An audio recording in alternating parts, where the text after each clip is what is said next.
All right, everyone, welcome to another episode of Core Living. I've got a great episode that I'm pretty jazzed and pumped about. Tonight, we are going to talk about witches and witchcraft. And I decided that I would bring on a special guest to the show. Beside me, I have Lacey Punky Piper, who is a self-identified modern-day witch, doing her best to get her message out there, do her thing, and thanks for coming on the show. Thanks for having me. This is so fun. So, I have a lot of questions. There's a lot to talk about. Should we tell people that we've known each other for like 20 years, Chris? Well, we've known each other for a long time. There was a little bit of a gap in there. Yeah, we just reconnected. Yeah, we just reconnected. I was able to get in touch with Lacey. She had moved back closer to where I live, and she was doing Reiki sessions, and I'd never done anything like that in my life before. That'll have to be another episode that I'll do just on my experience and that interesting phenomenon there. But we got connected again. It was a great experience. My wife came with me, and we did like a couples Reiki session, which was pretty cool. And then I asked Lacey if she'd like to be on the show and talk a little bit more about what she does. So I also recognized that in 2021, witches seem to be becoming more popularized. They're becoming more free, liberated, and have the ability to come out. And I think a lot of the stigmas are coming down from witchcraft, and a lot of new understanding. And that's what I want to do here tonight, is maybe help people see a new side to witches and witchcraft that they may not have known before, and maybe get rid of some of the stigmas that have been built up, some of the falsehoods, and some of the truer natures of what's actually going on. So what better way to do that than to actually have a live witch with us? So is it weird when someone identifies you as a witch? Does it feel... Not anymore, no. Yeah? It did at one time. It felt uncomfortable, especially in like maybe a public situation, or certain people were less comfortable, but no, I feel like I can own it at this point. That's great. So I thought maybe a good place to begin at would be, let's get maybe a definition on the table. What does it mean to be a witch, a modern day witch in 2021? How could you define a witch? That is tough. It's just such a personal definition, so I can really only speak for myself, and any of my answers are just from my experience. And please take things with a grain of salt.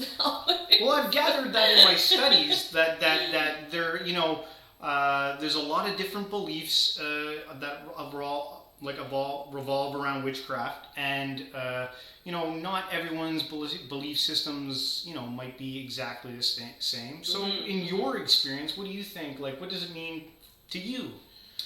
So for me, there's so many different levels, and I'm still discovering that, and always finding new pieces of what resonates, and tools to add to my spiritual basket kind of thing. Yeah. But basically, it's been this process of developing a super deep connection and relationship with Mother Earth, and being of service to her in any way that I can. That's what I ask to do every morning when I wake up. And I really try to appreciate, the nature around me, and I receive messages from animals, and people throughout my day, which are all interactions of spirit. So, for me, it's a lifestyle and just this nature-based spirituality ability. Yeah, that definitely seems to be a common thread that I've discovered among, witches and stuff like that, this natural connection with the earth and stuff like that. Now, maybe, with whatever you're comfortable with, I'm sure this has been kind of a journey for you of self-discovery and all this stuff. Mm-hmm. Maybe you could take us just far enough back to where this kind of all began for you. How did this kind of develop and grow? How did you find this unique lifestyle? Oh God. So like now I realize, that it was there very naturally as a child. I was doing things that I'm doing now. Communicating with animals. Spending time in nature as much as I could. And just really having, a reverence. I was always like really empathic as a child, and was having psychic experiences and didn't realize it. So I turned it all off with alcohol for a long time. It's a really common thread in a lot of people's story that are on this journey too, because it's so overwhelming, and if you don't have a resource or a mentor or somebody to reach out to, it can be scary and overwhelming for sure. So yeah, it's definitely been a journey. I feel like I dip my toe in and I get freaked out and pull back, and then there's all these societal stereotypes and pressures and conditioning to deal with as well, right? So yeah, it's been huge. And then past life and personal experience around the witch wound is also huge for so many women. So, hell yeah, it's been a journey. So, here's a question for you. Can anyone get into witchcraft? And if you can, like, what would be signs to someone, like a light bulb going off that maybe this is something that you should take a look at, or maybe you should take another look at? Okay, yeah. So, I don't know.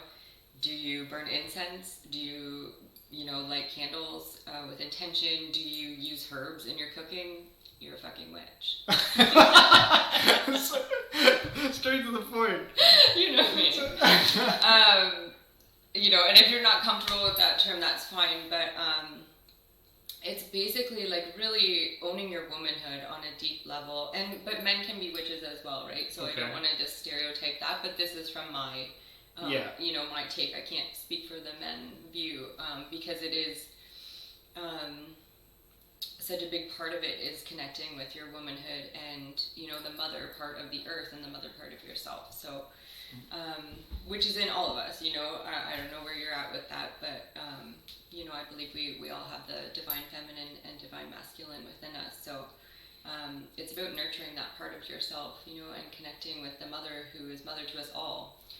So really, it's about connecting with everything and everyone. So. Oh. Can you remember the point when you said to yourself, "I'm a witch"? Can you remember that point? Yeah, I think so. And we talked about I'm sure everyone else knew before I did, or was ready to be out with it. I call it coming out of the broom closet. Yeah, and there was times, I think it was actually partying with you one time maybe and Heather, and we were pretending to be witches, and it was that's probably there. Why was it feels so natural. And every Halloween I'd be a witch, and it's it just felt so natural for sure. But I had all this jargon in my head about what a witch was, right? And it's so stereotypical. There's this green-faced monstrous head, somebody who's evil. So I really shied away from it, I think, because of that. So I'm so grateful for Instagram and the internet, because it's made it so mainstream, which I have some struggles with that as well. You can pick up a witch kit at any local local store now, but and so it does it commercializes it a little bit, but to me, the point is that we're cutting through the bullshit, and it's becoming that easy and accessible. So that's cool. I'll focus on that. Definitely come a long way. Now, so here's kind of a fun question. Do witches like to gather together. Like, here's a classic stereotype of witches around the cauldron, making spells and woo. But like, is it kind of like is it a collective thing and a unique thing, or is it more a collective thing than a unique thing, or is it more of a solo journey? Like, what do you think? I would have to say both, to be honest. It's been hugely solo for me, a lot of it, because it's just this deep personal learning. So, and it is a lot of solitary time in nature. That's what, the definition of pagan is really, is being quiet in nature. But then, when you can connect with other witches, it's amazing. It feels awesome. So I host a new moon circle at our homestead. We've been doing that all summer. And what was that? You did a what moon? New moon circle. A new moon circle. So what's a new moon circle? I want to know what that is. So they are just for women. It is traditionally was a time where women would gather around their cycle. Would usually be synced up with the new moon. So they would gather at that time when they are most intuitive and powerful. But also to support each other in that time, because it is overwhelming for us sometimes too. Yeah. So I just feel called to bring back that tradition, and women have become so disconnected in our society now. We used to gather in community to do our laundry, to take care of our children, to do our daily tasks. And today we do all of those things at home, and we don't even talk on the phone anymore. Very often it's very, text and email and stuff like that. So it's very impersonal for a lot of women. So we've really lost that connection, unfortunately. And we live in this super fast-paced society where, nobody takes that time for themselves either, a lot of people. So yeah, it's definitely important, I think, to build up that connection with, whatever you're doing, It's especially now, like, of course, obviously, we're living in the day and age where everyone's locked in their homes and they can't do anything. But, I guess doing your best to try and get out there. Well, that sounds like a lot of fun, getting together. That sounds pretty cool that you get to do that. Now that's kind of like the collective part, and then I guess you said there's also the solo journey part of it. Yeah. Do you find that like how often do you get together with other people, like-minded thinkers? Well, now I do every other weekend. My witchy girlfriend comes up and we do stuff together. Oh, okay. So that's been fun.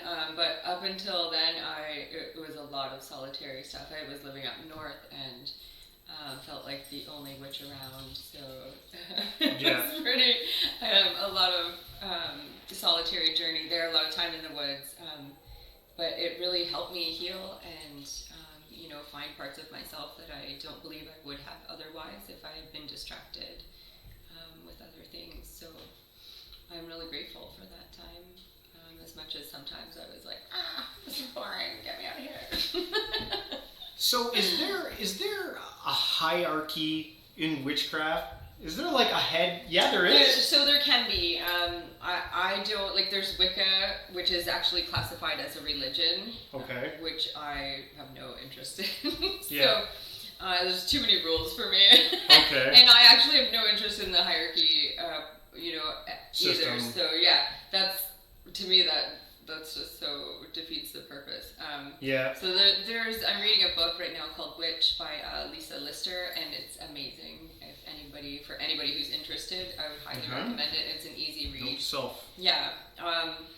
And so she goes through all the different types of witchcraft and kind of explains them briefly. And there's probably a good 15 or 20 just in her little blurb there. So, and then like I said, it's such a personal journey as well. So any solitary witch kind of has their own classification of it, right?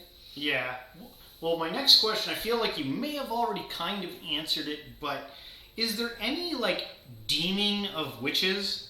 Do you come to the conclusion I am definitely a witch, or do you have to be sworn in as a graduate?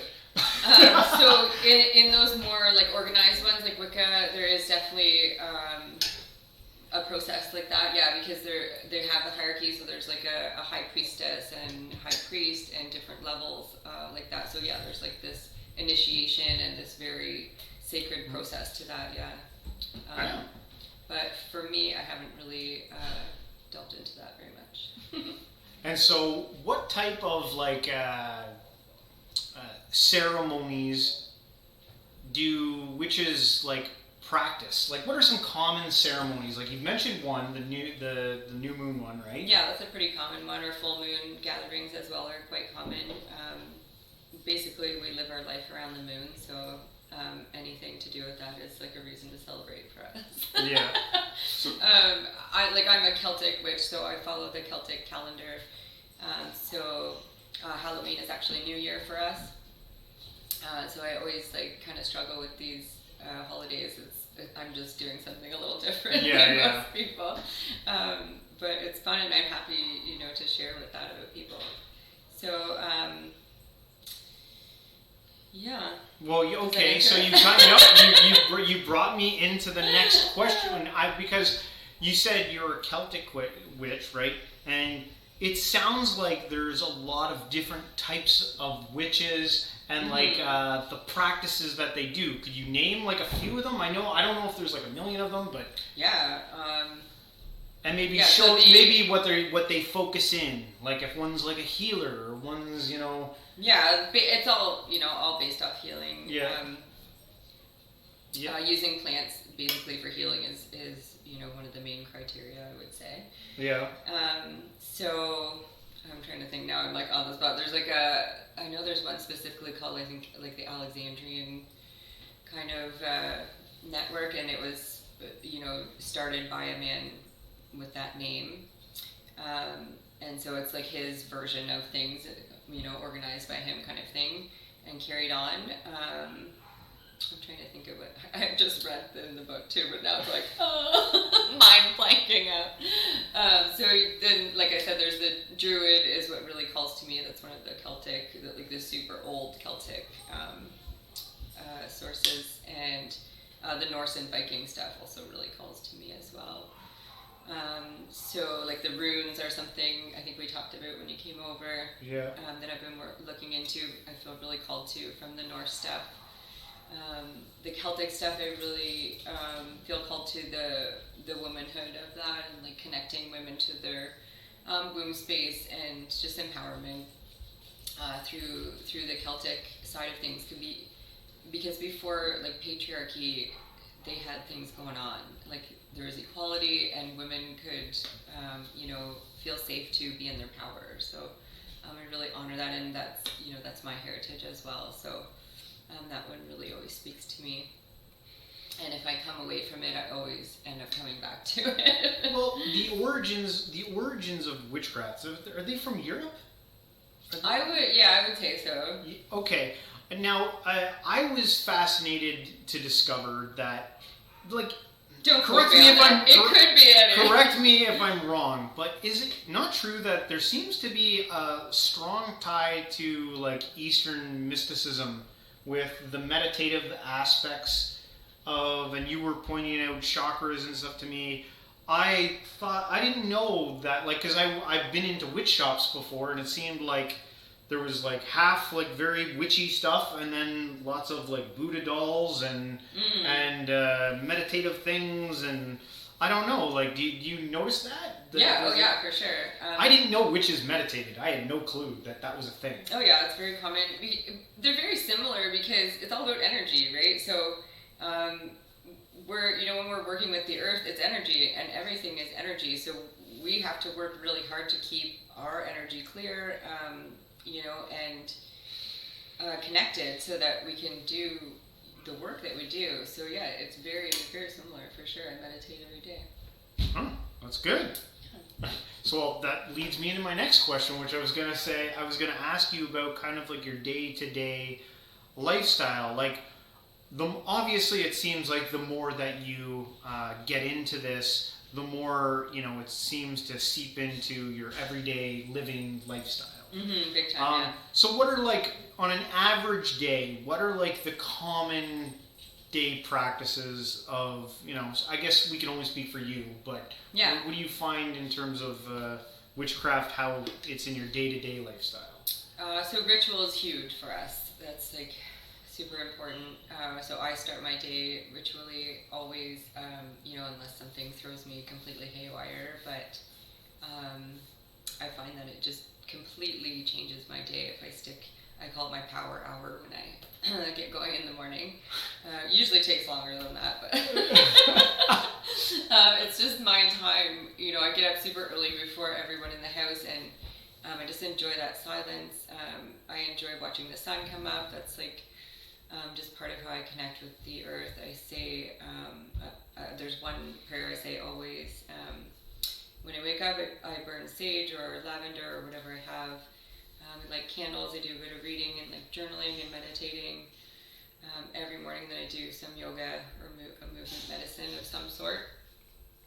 And that just helps me get my energy clear and connected and ready for the day. And then I feel like I'm more receptive, to the messages and, to seeing things in from a higher perspective, really, when I start my day that way, so I can be of more service, I can be more useful, I can be more patient, with people and just be a better human, really. No.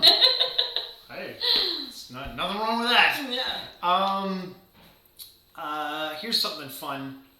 Magic. Everyone loves the magic side of things. Mm-hmm. Yeah, of course. What is magic? Oh, jeez. I know it's a loaded question. Sparkles? Sparkles. Jesus, everything is magic to me at this point. It's awesome.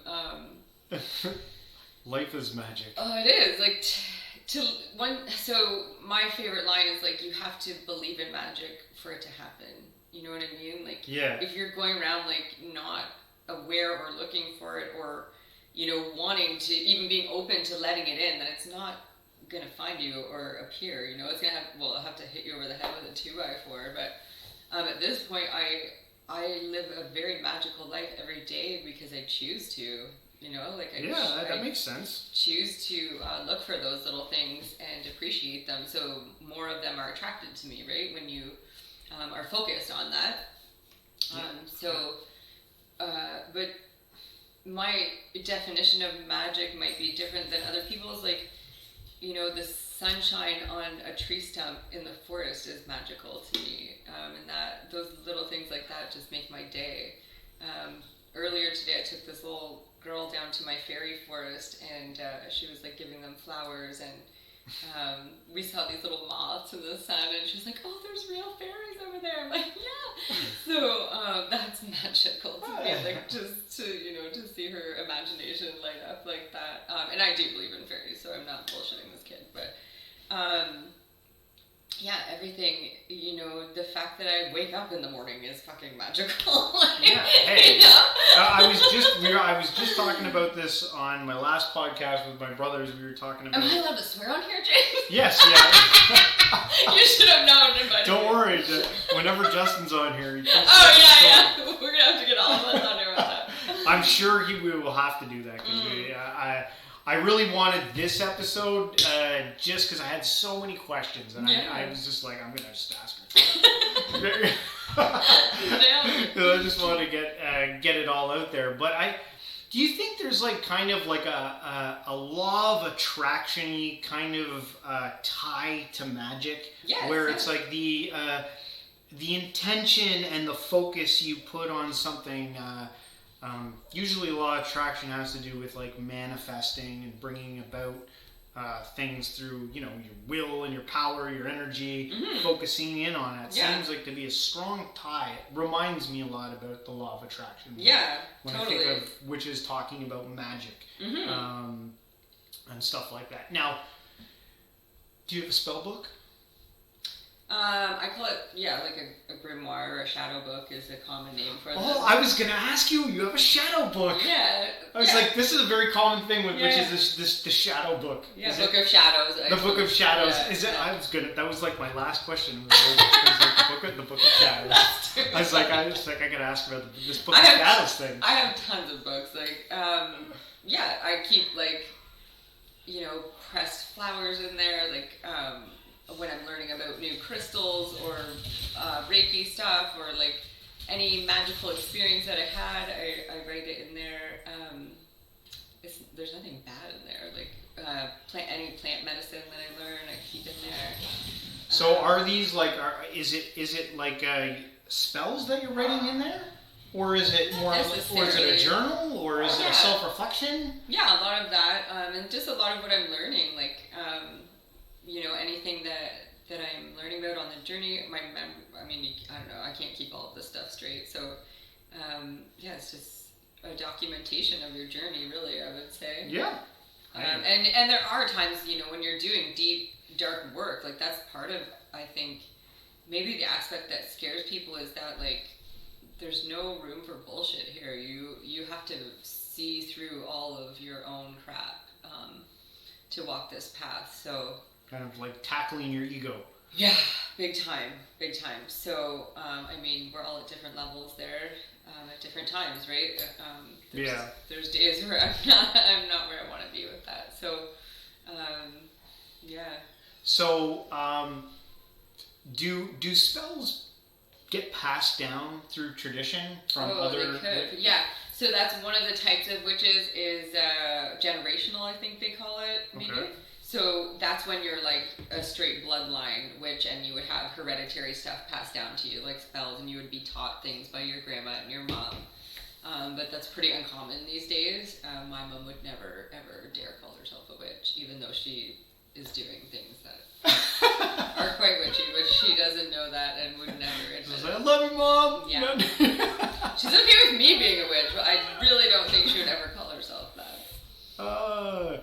And have you ever purposely created a spell yourself? Well, I guess it depends on what you call a spell. I suppose, but I don't... Mine's a little bit different than some people. It's like... Oh, wait... Yeah, I have, but like... I can't tell you what I did with it. No, I don't know, it just... I think a lot of people have like this really different version of what a spell actually is worked out. It is just like what you're saying, like law of attraction. Strong intention. Yeah, and it's just kind of like, not even manipulating energy, but like, utilizing it and working with it. Yeah, I definitely, I get what you're saying. Yeah. There's a lot of like honoring and reverence involved. Like, so for me, when I'm doing like solitary work, it's really like taking time out to honor the goddesses, the goddess within myself, and really honor nature and Mother Earth on a really deep level, and have conversations with them at times if they're open or when you're open. So it's pretty cool. I'm glad you just said that, because you touched on all of the things I wanted, because you like went through a whole cycle of things there, like Mother Nature and goddesses and all that. How is all that work? It seems like there's like this echelon of like of deities. Yeah. It's like, is this like Hinduism where there's like a million gods and goddesses, or is it like? It kind of seems like that. I feel like it's maybe not a million, but and it depends what aspect you're into. And I try to stay open, to anything really. Yeah. And tribal stuff really resonates with me, so I'm always interested in that. So yeah, there's like endless goddesses there for me to discover. But does it all come back to say one source energy? I know some people use all types of terms like the universe or source or God. Basically, like I use spirit as the one term to sum it all up, because it is all the same thing basically. We're all the same energy. It's all made of the same shit. So yeah, in an easy way to and then so like I know I'm sorry to get all theological with you here. And then like, so from source, does God like manifest itself in like smaller versions of God to like, because I know that that's like in Hinduism. In Hinduism, there's like the main head, there's like, which is the oneness of everything, and then it manifests its own being through gods, which then like create humans, and then like, and there's like this like pyramid factor going on. Yeah, is that kind of what's going on? Maybe, but for me, like, what really attracts me to the Celtic and Norse stuff is the idea of equality, and so I'm like really, I just find myself really resistant to anything with any kind of hierarchy like that. I hear you. So for me, I just like to think of us all on the same level, but yeah, it is like, you know, the idea that we came from the gods and source, yeah, like we are all of the same, right? So we are equal to me, right? Like, yeah. So it like, and here's where I guess maybe the tie from witchcraft and Eastern mysticism kind of maybe come together or find some place of meeting is in. Do you think witchcraft would be like a non-dualist belief system where like there is only one?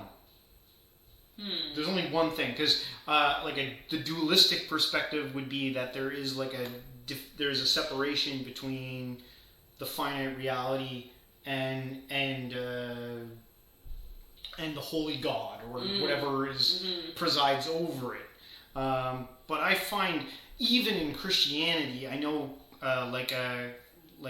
Islam, Judaism, Christian, they would consider themselves to probably be dualistic religions where there's a hierarchy where there's God and then everything underneath it.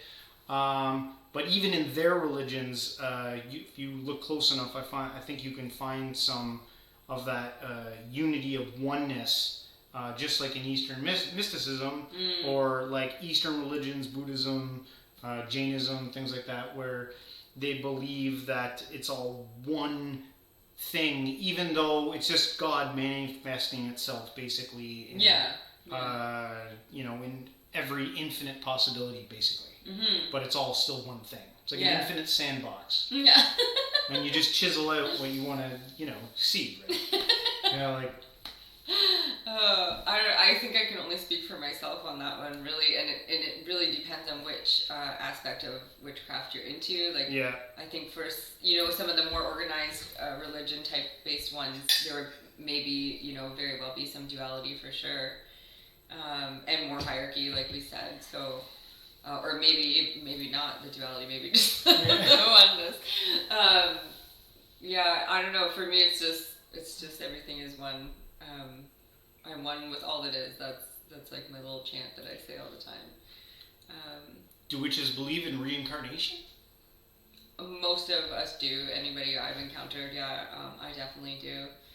I've had a lot of experiences with that, and from anything, all my research and work that I've done. Do you feel like you've been able to like maybe tap into past lives or something like that? Yeah, I've had experiences with that for sure. Visualizations and stuff during meditations have come through a few times. Can you tell us about an experience? Sure. Yeah. And I've even had ones like visions of my husband and myself in a past life together, which was really cool. Yeah.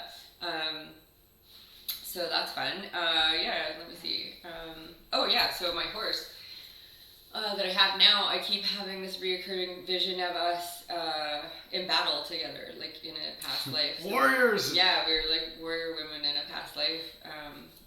And she actually is like full of trauma still. So, that was the one that comes a lot. And so it feels really strong. And it happens when I'm with her and then also when I'm away too sometimes. So that's when I'm diving into more. Do you find, have you ever run into like a stranger or someone that you've never met before and then felt like this close connection? Like, feel like I've, in some other life or something, we did something together or something. Oh, definitely, yeah.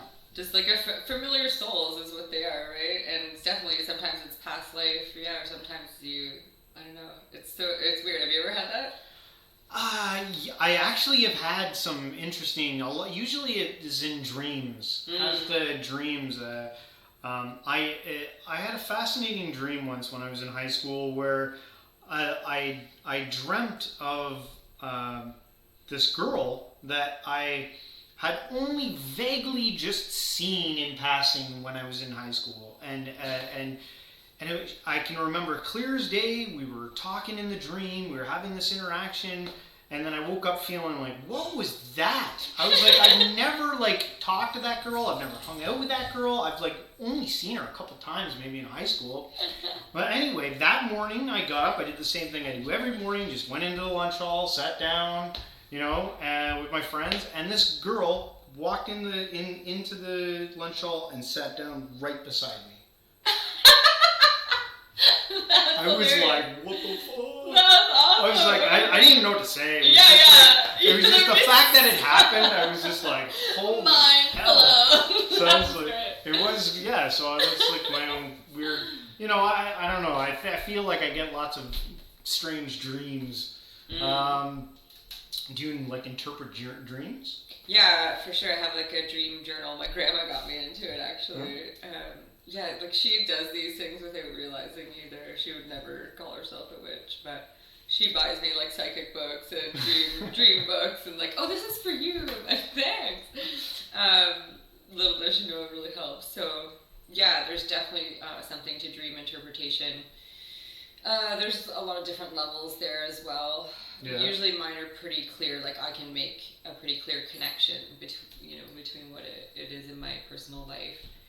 Sometimes not. So I do write them down if they are something that sticks out for sure. And then it's weird. Like I'll go through my journals years later, and it's like you just get that light bulb. It's like, oh, that's what that meant.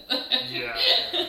I've kind of gotten into a habit now. Like it's probably just in the last few years. Whenever I have an intense dream, the next day morning, I'm like looking up online, like what do these symbols mean and stuff. Yeah. I'm always like, what? It can be overwhelming though. Like, yeah. Sometimes it's like this horrible omen. Yeah. I'm like, oh my god. But I find you can always, if you want, it's like there's the good omen, yeah. bad omen. It's like, I'm going with good omen. Yeah. No, I don't like this. It couldn't possibly be the bad omen. I know, man. So, are there different? Okay, so you say you believe in reincarnation. Is it an infinite reincarnation, or is there a point, or like does it go somewhere, like a return to source? I know a lot of like religions, like I think Hinduism and stuff like that. They believe that like you do all your reincarnations, but it's all to like purge out, I think, the selfishness in you, and then after many, many, many lives of doing that, you do enough to return with the one or do that. Is there anything like that going on there? Maybe I'm not like the all source on that, but come on. For me, like I've done some work around like soul contracts and all this reincarnation and stuff, and it seems like we have to learn our lessons. Like there's just this certain level of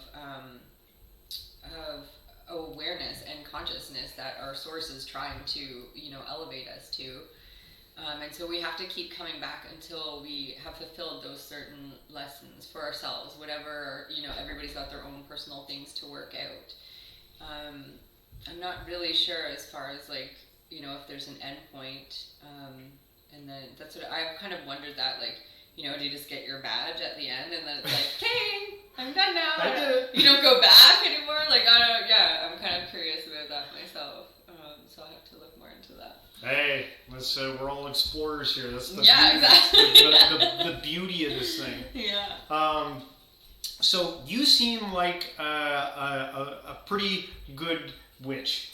Thanks. You seem like you have like some strong, good intentions. Are there bad witches? Yeah, I would say so. I've come across some people on Instagram that don't strike me as the nicest. Yeah, I was doing a reading the other day, and someone came on and said they were right up front. They were like, I have someone with me. It's a fallen angel, and I would like you to read his thing. And I was like, what the fuck? I was like, I don't think I do that. I'm not there. I was like, I don't think I'm there yet. No, yeah, there's like anything to do with hexes or like, voodoo shit does not interest me. I see that and it's like, to me, that's not the point. I have no ill intention toward anyone. I would never use my energy and power in that way. So yeah, it's all about where you're at, I guess. And yeah, there's so many different variations of it and like interpretations, right? Yeah. Well, based upon my experience, I would believe I've met way more like kinder witches than nasty witches. Me too. Yeah. I can't even say I really met, like I have met some maybe kind of nasty witches, but I would say for the most part they've all been really kind and nice, and I feel like they want to do a lot of good in the world. They want to contribute, they want to help, and in any way that they can. So the last thing I would like to do is just kind of like leave you with that. I would like to let you have your last say on like what you do. You've got this farm that you got going on. Mm-hmm. You're trying to build up your own business things. You've got your Reiki thing. Why don't you tell the audience kind of about what that's all about, like what you're doing? Okay.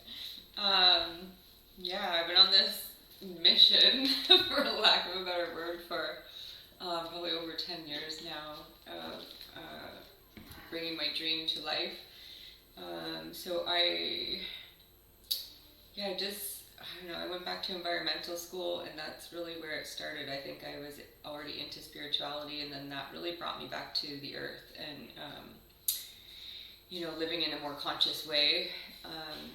So then I started having this dream of and it helped me so much with my anxiety and health and depression, anything I had been struggling with.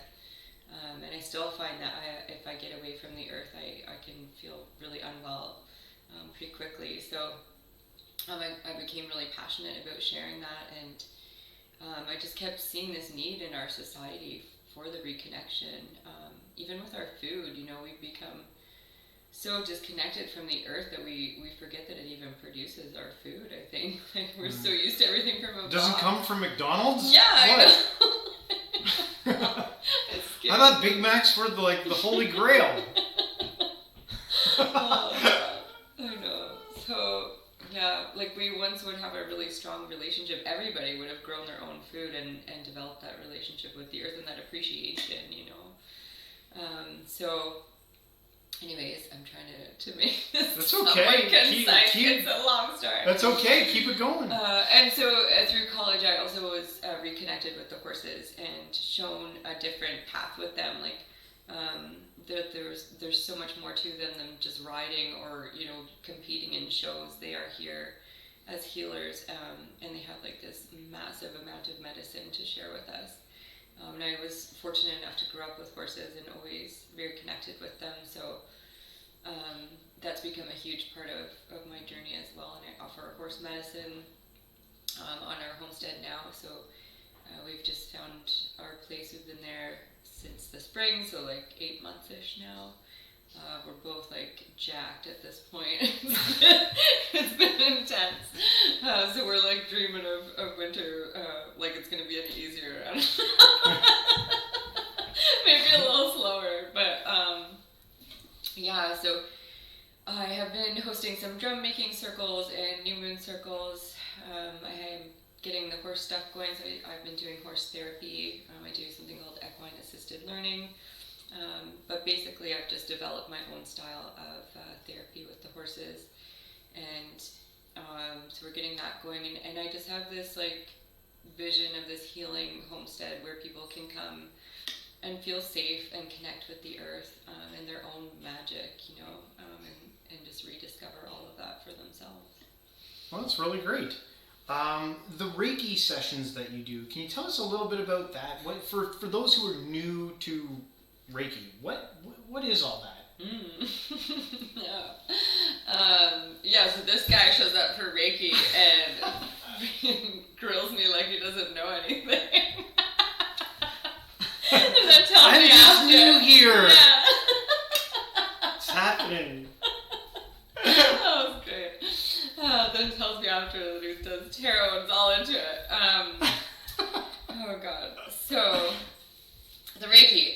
So I got into the Reiki, oh goodness, probably 6 or so years ago now. And it was just kind of put in my path. My boss at the time was getting into it, and she's like, come with me for this thing. I was like, okay, sure, I don't know.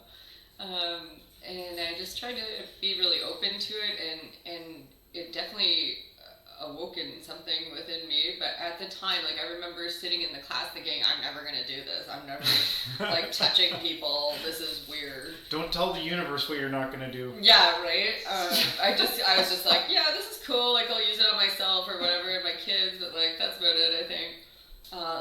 Little did I know I would be just living for it at this point. I so enjoyed. I had another session yesterday, and I just get like lit right up off of it. So it just feels like so in alignment. It's like the universe is like, yes, this is what you're supposed to be doing. So it feels so good. But yeah, it's like, so it's universal energy that you get attuned when you go through Reiki courses. There's 3 levels. So there's Reiki 1, Reiki 2, and then number 3 or master level, which I am working towards. So then you can kind of like train other people. So basically, it's a way of life as well, the Reiki, and it really works in with anything, any type of energy work. So I'm reading a book right now called Psychic Reiki, and that ties in really amazingly because when a lot of people start doing Reiki, it starts opening up their psychic abilities, and some people get really freaked out and stop practicing both of them. So it's really unfortunate. So I'm really grateful to have this book, because I know I that has happened to me so many times. So preparing you. Yeah. So and I really want to help other people who are in that same situation. So so you get attuned in your Reiki course, and then really it just like it kind of messes with you because you kind of like don't have a choice but to live this life now that you know so much better, right? It just like awakens you on this crazy level that you can't deny. So.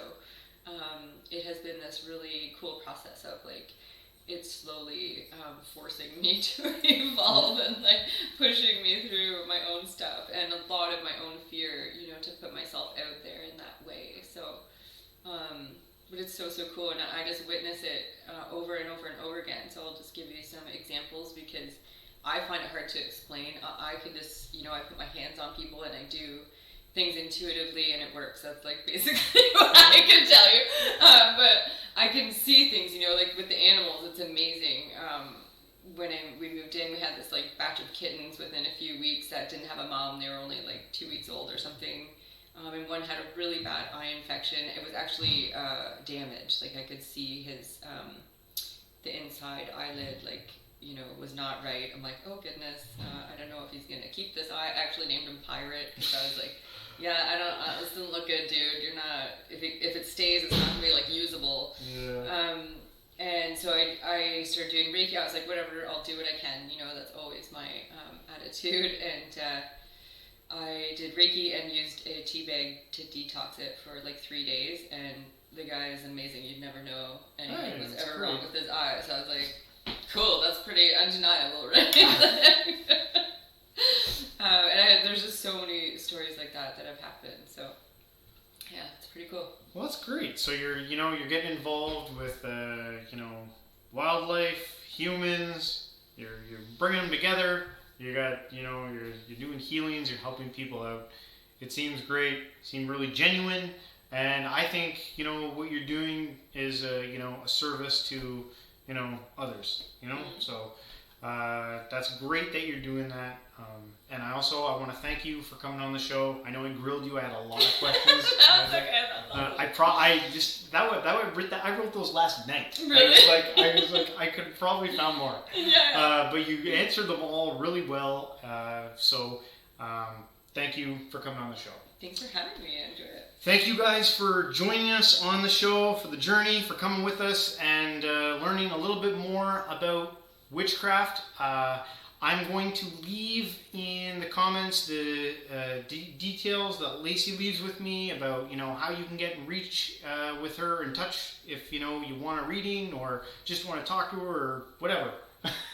She'll leave me with the information. You can go use that if you want. But other than that, I guess that pretty much wraps it up for tonight. So thanks again. Don't forget to hit the subscribe button, hit the like button, share it with your friends, and until next week, stay spiritual.